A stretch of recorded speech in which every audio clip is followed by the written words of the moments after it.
Hey guys, so I'm gonna talk about a couple of things. First of all, I'm gonna talk about setting boundaries and something that I experienced.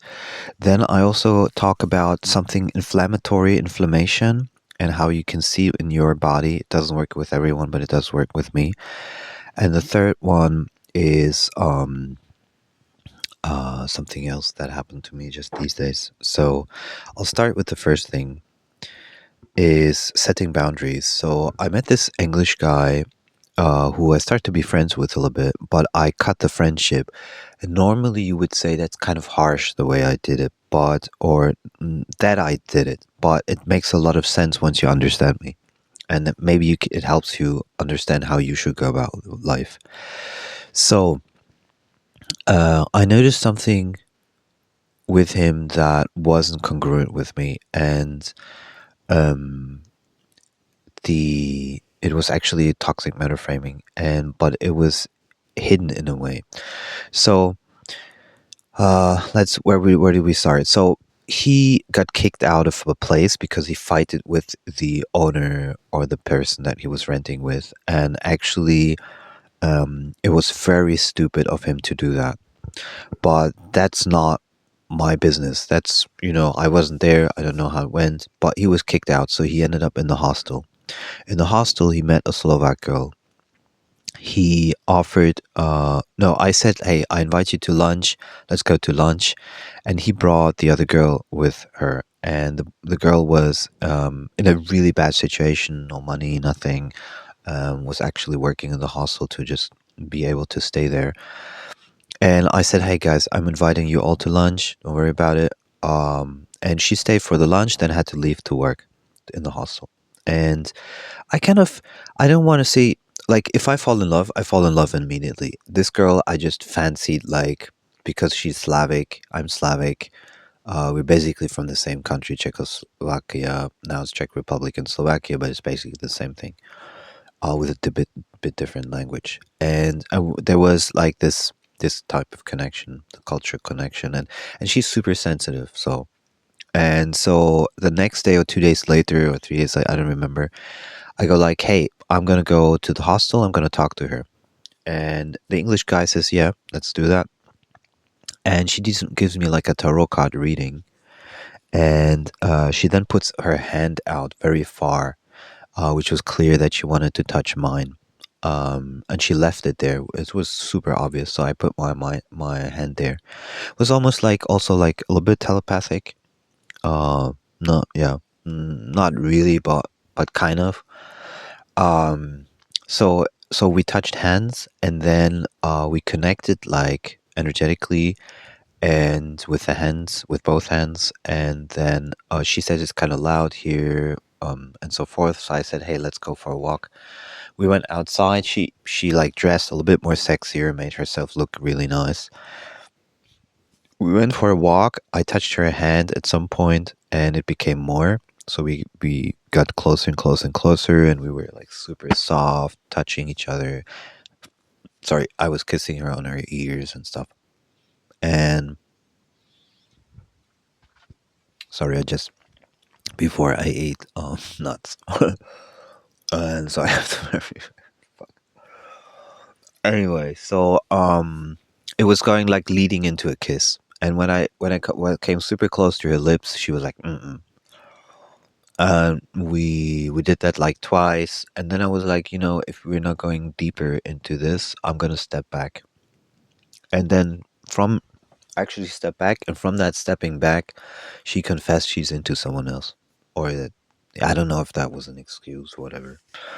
So I left her standing on the parking lot where the hostel is just around the corner, so it doesn't matter. And I said good night, and just turned around and left.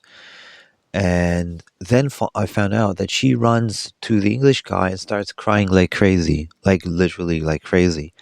And it had nothing to do with me. I just set, she set her boundaries, I set my boundaries. And I said, I'm not going to go through the same thing again with another woman. I'm not going to give my energy freely. That's what I explained to her. I'm not going to give it freely than just to be rejected. And it's so funny that everyone is like, this is not really a rejection when a woman doesn't kiss you. it's definitely a sexual rejection if she doesn't want to kiss you. And imagine another guy in the same situation. Imagine, for example, a famous musician that she's into or something, then it would have definitely become a kiss. So for some reason, whatever, she doesn't want to kiss. And of course, I felt my intuition told me, of course, if I had deferred it to another day, we might have kissed, but it's always a might. I think when people are really meant to be together, I think they can kiss on the first date. It doesn't have to be sex, but kissing for sure. And, or at least like a small kiss, whatever. There was a lot of intimacy, definitely, though, even without the kiss. And so she cries her balls out to that English guy, and then I receive um then I receive like I yeah, then I received from the English guy like Danji dot dot dot, and that was already toxic meta framing me. It was like coming from high up, and then he had like these massive paragraphs of how should I behave, what I should be doing, and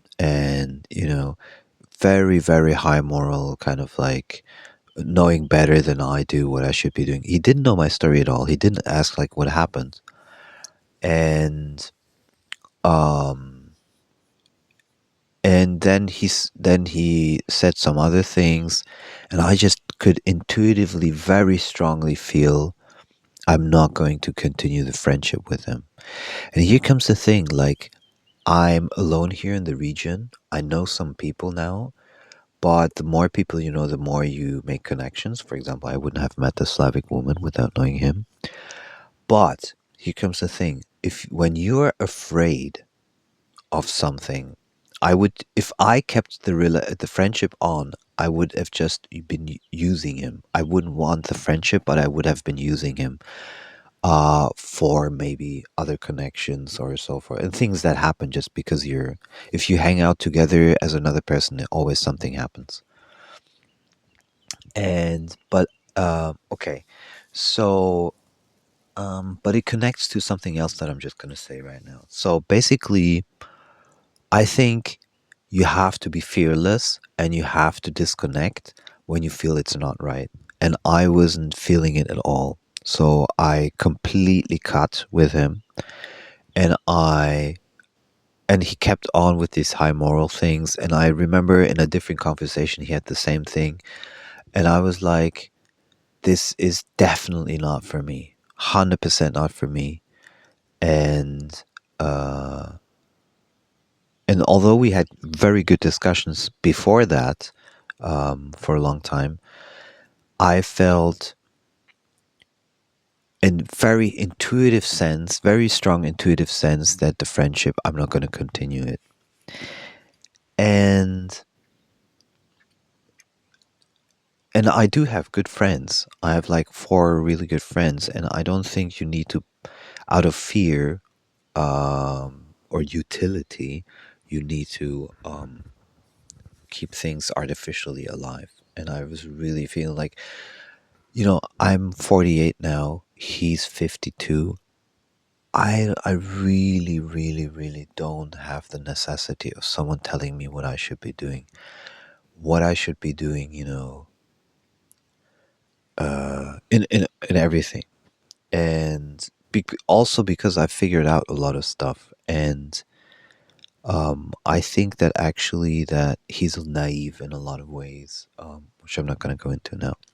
But so, and then I went to the supermarket and I saw a woman there, which immediately caught my eye, and I caught her eye shortly. I noticed that. And the whole time that I was in the supermarket, I was thinking about talking to her. I knew it probably wouldn't lead anywhere, but it just kept me on my mind. So I just put in a couple of things in my cart, and I was looking outside and saw she was still sitting there in the cafe. So I went outside, and I actually went over there and opened the conversation. And it was funny because there was some older guy sitting around, and she was quite beautiful, and not in a conventional sense, not for me.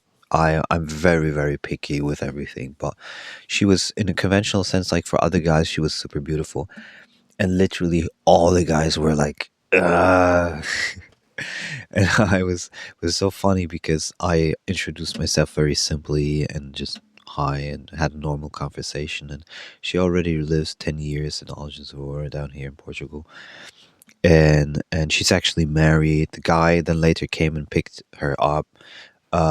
Super boring couple, actually, especially him.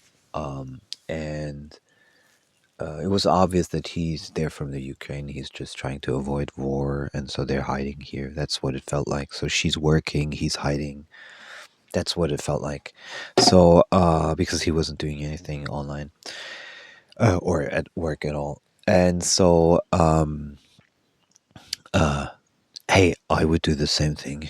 Don't fight some stupid people's wars. And so good choice. But here comes the thing. So I was able to open the conversation um, without any outside help in that sense.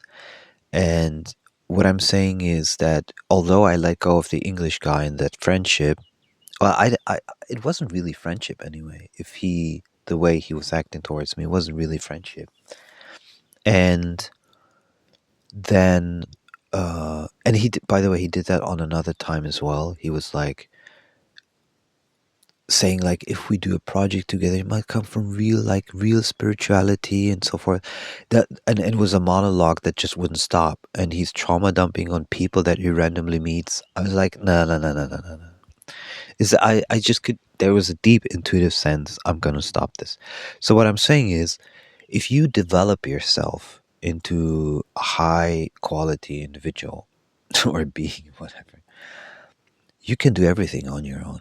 You can speak to people on randomly on your own. Of course, there's situations which just synchronicity doesn't give you. If he hadn't brought the Slovak woman to lunch, I wouldn't have met her because she would have been probably hiding in the hostel or somewhere where I wouldn't, just logistically wouldn't have seen her. And yeah, so I wanted to say about setting these boundaries and not being afraid to set them, and sometimes, especially when people are continuously toxic metaframing you, and for him it's always already 2 or 3 times. It was in an not an overt way, but this kind of like, because he doesn't he did you know, when he said, for example, when he wrote me those paragraphs, it wasn't just, you know, hello Dungy, what was the situation? It was like Dungy dot dot dot, and it was like very like you would have a parent talking to a child and telling them, hey, that I've, you know, in a way that I've misbehaved or something. 100% bad, super bad. And then he was speaking about, then he had this kind of like the feministic Me Too kind of like, you didn't respect her boundaries. I was like, he doesn't know shit what happened. Yeah, whatever. So that's completely gone. And yeah, and then the last thing that I want to talk about is, it's a little bit off topic from this one, is inflammation markers, because I usually don't eat any wheat, and I invited a couple, a very, very nice couple. I invited them to lunch, and we ate pizza. I usually don't eat pizza. And then in the evening, I had in Soul Farm, there was like a mini concert, and I had some cakes there. And that's also with weed, of course, or whatever other things there in there, sugar. And I noticed a lot this morning, a lot of earwax, like a lot of earwax. And earwax for me is an inflammation marker, in my body at least.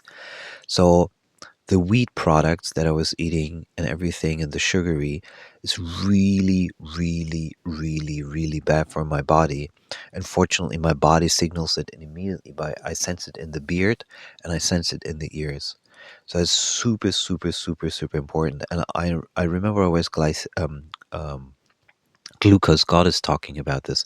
Like, you just don't want these glucose spikes. And I think for me, it's very connected. And I think actually where plaque comes from in the arteries is not the fat or something that you eat. It's or the cholesterol, whatever it is.